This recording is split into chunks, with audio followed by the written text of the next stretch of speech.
my magical friends, I'm Cowmingo! And today I'm showing my fully decorated Eggcellant Cottage inside of Overlook Bay! But before I get into that, if you can do me a quick favor, make sure that you're subscribed and you've liked the video, that would mean the world to me. But let's go ahead and get started! So I have fully decorated the brand new Eggcellant Cottage, which is the newest house they added inside of Overlook Bay for the Easter update. Now, it took quite a while, but I have finally fully decorated it. So let's go take a look inside. And here it is, our fully decorated Eggcellant Cottage. It looks so nice. I'll try my best to go over all of the details, but if there's anything you want specifically talked about, let me know in the comments because I want to make a video on how I did some of these things. But let's go ahead and start in the entry area. So this is the front door, and on both sides of the front door, I have giant Easter eggs on the wall, and they both look so good. They're even dyed purple too, with a bunch of little decorations all over it. They look so good. And on the right one, I do have two egg chairs. I think this is like the best chair for this house. But I have two little egg chairs so that way you can sit down with your pet or just like another friend of yours. And on the other side, I have a tiny little water feature in front of the other egg, using the exact same trick I did inside the Valentine's house, and it looks so good. It matches the area so nicely. But moving on to the middle of the room, I have a giant planter box that literally goes across like half of the house. You have a little seating area so you can sit down. And there's even a little bed for your pet sleeping on the counter, and it just looks so cute. The mini Cowmingo is hanging out right there. It is so adorable. I do also have a second seat so that way two people can sit down. But I'm guessing let's go ahead and move on to the living room area. Now in front of the living room, I do have a really nice little flower decoration going on the wall, which I am super proud of. It looks like a painting. Like the entire wall is one giant painting. It looks so good. I used the little swirl and icing tables and a bunch of the triangles for the leaves, and it worked out so nicely. Now moving on into the living room area, which is relatively tiny, but it still works out really nicely. I do have some seating area for your pet and yourself just to hang out in the living room. And it just looks so cute in here.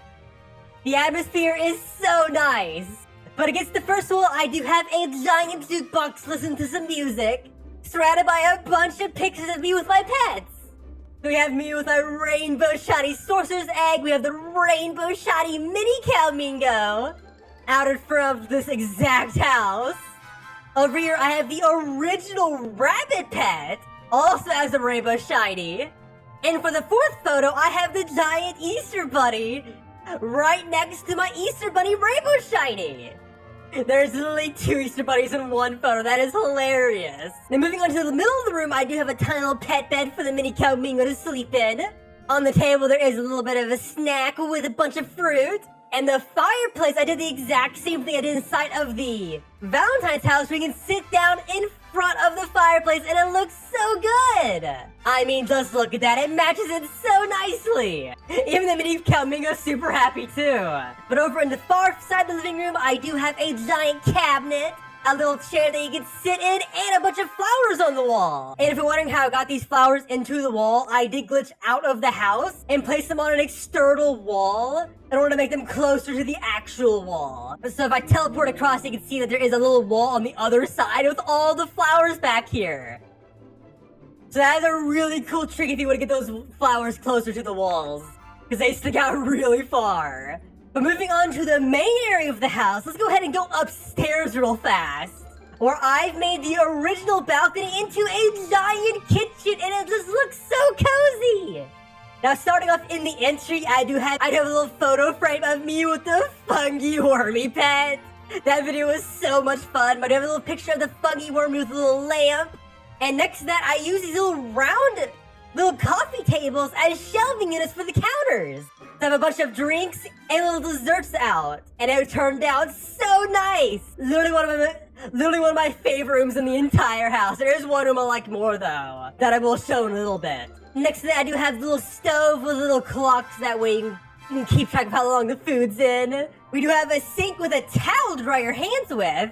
And something really cool I came up with is I actually have blinds with a little handle above the sink for the window, and it turned out so nicely. No, I did end up using candles all stacked up for the handle, but for the actual blinds, I used streamers. So if I go ahead and duplicate one out real fast, you will see that I used little 2 different color streamers in order to make the blinds, and it turned out so nicely. Then moving on to the counter, you do have the fridge and another one of those shelving units, storing a bunch of plates and a giant toaster. And next to that, you have the little food display thing, which I just love the design of, a bunch of pumpkin pies and a fruit bowl on top. And for the pole, I did use candlesticks too. The candles are so useful. Now moving on to the middle of the room, I have a tiny little dining table with 3 seats just so you can like hang it in the kitchen, eat your meals, like play on the computer. But overall, I just love the kitchen. It turned out so nicely. Oh, and if you do look up, I do have some sunbeams coming in onto the giant flower in the middle of the house, which turned out so nicely. I do also have a bunch of other clouds on the wall.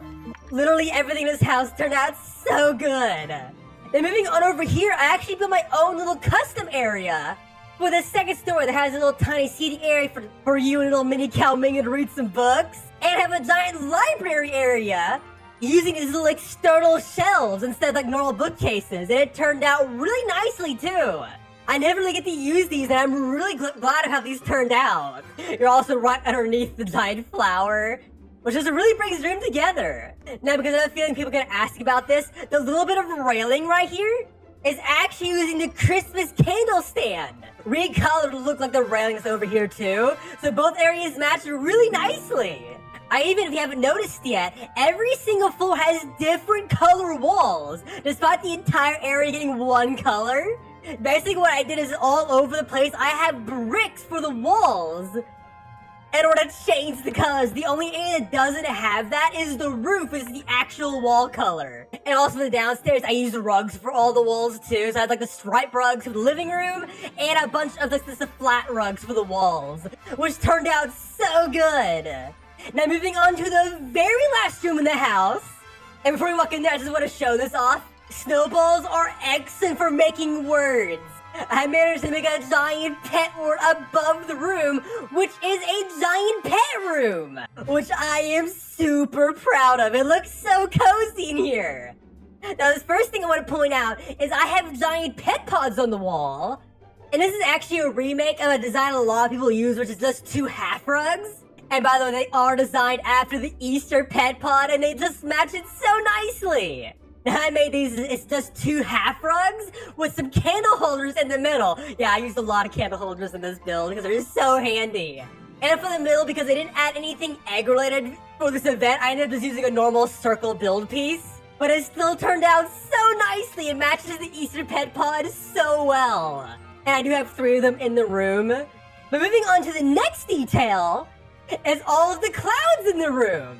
Now, you may have noticed already that all of the pet needs stuff except for the bowls are in floating clouds. There's even a little seat in here for the pet to sit in. Now how I built these was actually using just the normal spheres, and they turned out so nicely. And if you do look up on the ceiling, I have a bunch of stars and a giant cloud.